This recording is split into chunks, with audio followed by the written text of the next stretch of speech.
All right, so let's talk about the process of graphing a square root function. The first thing we did in this example was to determine what the domain of this square root function is. And for the sake of our graph, what that tells us is it tells us where this graph is located sort of horizontally on our graph paper. For this function, f of x is the square root of 10 minus 2x. The domain we found out was the set of all x's that are less than or equal to 5, which means that whatever this graph looks like, this graph is going to only exist for values of x that are less than or equal to 5. So once we go sort of from left to right on this graph past the point where x is equal to 5, we're going to run out of graph at that point.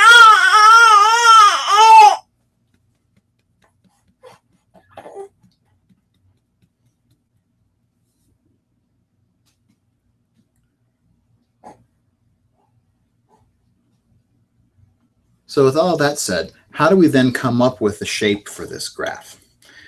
So the first thing to do, I guess, is to have a sense of what generally the shape of a square root graph looks like. If you know generally what a square root graph looks like, that'll give you a consistency check on the work that we're about to do.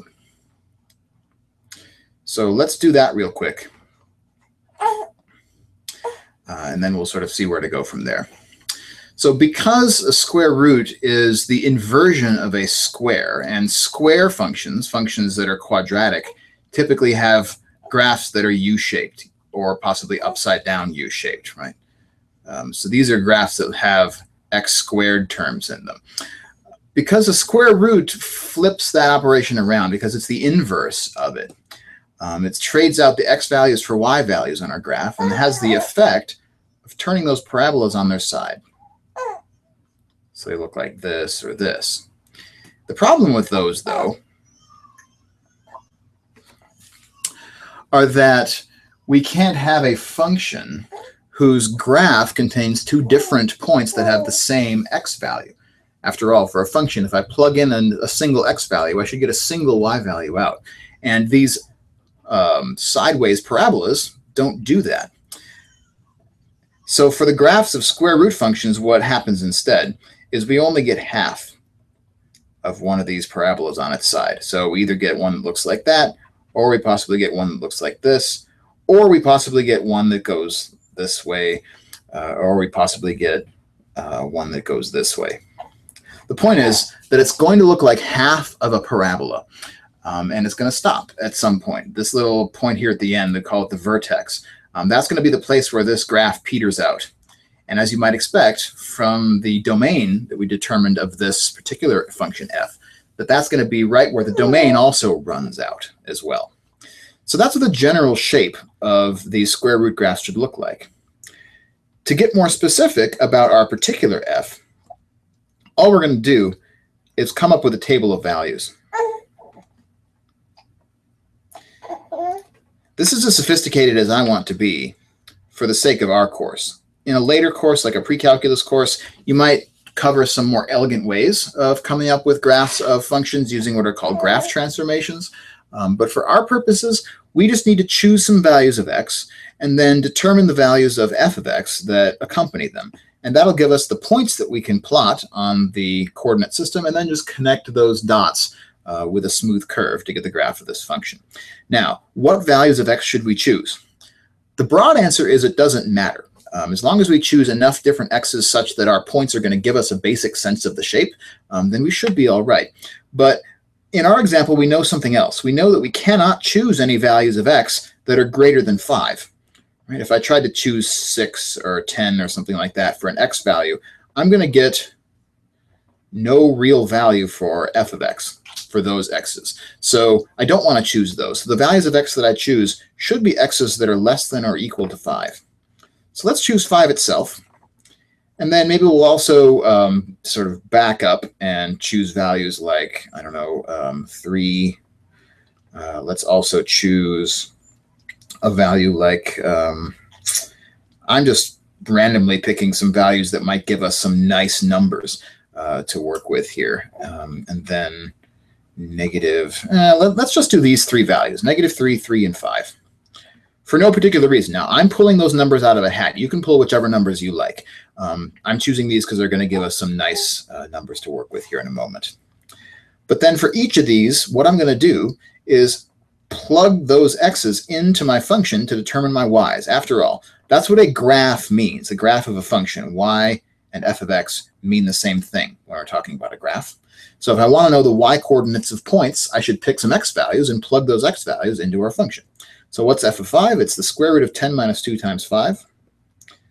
10 minus 2 times 5 is 10 minus 10. That's 0. And the square root of 0 is 0. So the first point that we can plot on the graph that will be the graph of our square root function is the point 5 comma 0. That happens to be this point right here. 5 comma 0. So there's the first point on our square root graph. To get another point, let's plug in a different x value. Let's choose x equals 3 and find out what is f of 3. Well, that's the square root of 10 minus 2 times 3. 2 times 3 is 6, and so this is the square root of 10 minus 6. That's the square root of 4. The square root of 4 is 2. So the next point that we just discovered for our graph is the point where x is equal to 3 and y, which is the same thing as f of x on a graph, is equal to 2. So we should plot the point 3 comma 2 as well. That point is right there. 3 comma 2. Great, so now we have 2 points. But if we only have 2 points, there's a tendency to just think that this graph is a straight line. And we know that a square root graph is not a straight line. It's a half of a parabola put on its side, right? So that's why having a third point here is especially useful, because now we're going to evaluate that third x value in our function and see what we end up with. So if x is equal to -3, then what's f? What's y, which is f of -3? That's the square root of 10 minus 2 times -3. 2 times -3 is -6. And the square root of 10 minus -6 is the square root of 16. And that's 4.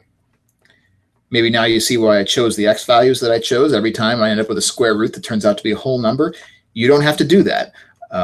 But if you do succeed in doing that, then it makes your life a little bit easier. So -3, 4 is our third point. So there are 3 points on our graph of this square root function.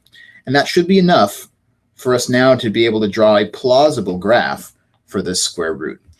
Remember that it has to stop after this point over here and not exist at all to the right-hand side of that cutoff, because the domain doesn't consist of any x values that are greater than 5, but only of x values that are less than or equal to 5. So in a sense, our graph starts here and then continues to the left infinitely far.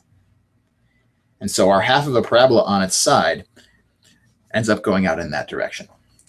And to figure that out, I first determined what the domain was, so I know where the graph is going to be. Our domain was the set of x's that are less than or equal to 5, so I know that I'm only going to get x values that are up to that point and no further. And then I used that domain to choose just some random values of x. Didn't matter which ones I chose. I happened to choose ones that give us really nice points that we can work with, but you certainly are under no pressure to do anything so fancy.